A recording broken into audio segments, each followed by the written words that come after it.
Okay, let's go. Layo-layo ka lang sa akin, my dear fire sign, kasi baka magkapalit tayo ng mukha.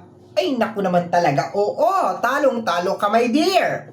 Okay? So, my dear fire sign, daily gabay, this is for June 17, 2024. June 17 para sa ating mga my dear fire sign, Aries, Leo, and Sagittarius. Bullying. O, hindi maganda to, ha?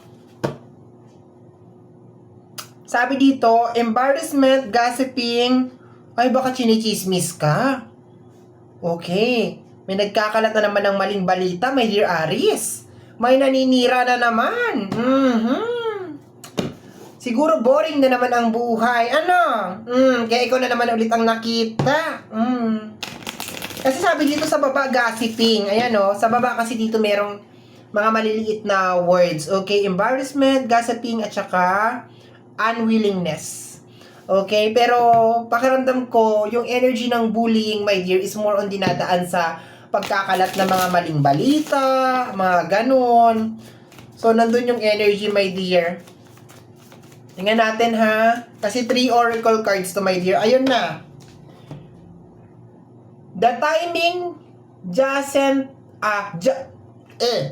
the timing just wasn't right for us. Ibig sabihin parang hindi pa kasi napapanahon. Okay? Parang ganon. So, I think parang ginajudge ka, my dear, ng mga tao sa paligid mo nang dahil baka failure ka, parang ganon, parang meron kang ginawa tapos parang hindi naging successful.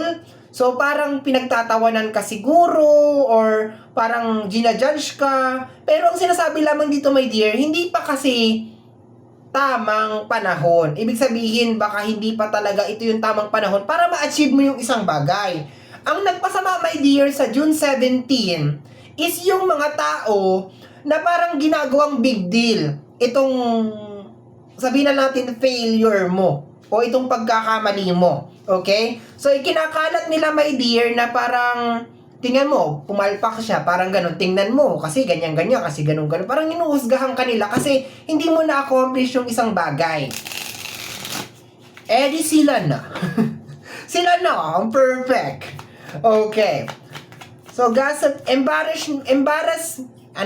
embarrassment, posible naman, my dear, na ikaw din mismo nakakaramdam ka na parang nakakahiya kasi hindi mo na accomplish yung isang bagay. Posible, my dear, nandun lang yung energy, no? Posible nakakaramdam ka ng hiya kasi hindi mo na accomplish yung isang bagay, or else parang may kumakalat na chismis or hinuhusgahan ka ng mga tao nang dahil pa rin dun sa pinaka main issue na yun na hindi mo na accomplish yung isang bagay or hindi mo nakuha yung isang bagay. Okay? Pero kung medyo ipapasok natin, my dear, yung energy na the timing wasn't right for us, kung sa relationship to, pakiramdam ko, parang merong sinisisi sa'yo lahat kung bakit nagkaganon yung sitwasyon. Okay? Okay, eto, my dear.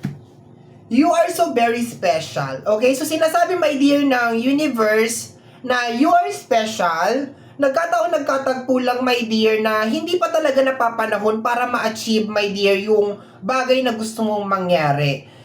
Kung ipapasok ko, my dear, dito sa card na nasa lamesa, my dear, yung tao na sumisira sa'yo is posibleng malapit lang sa'yo. Agi daw.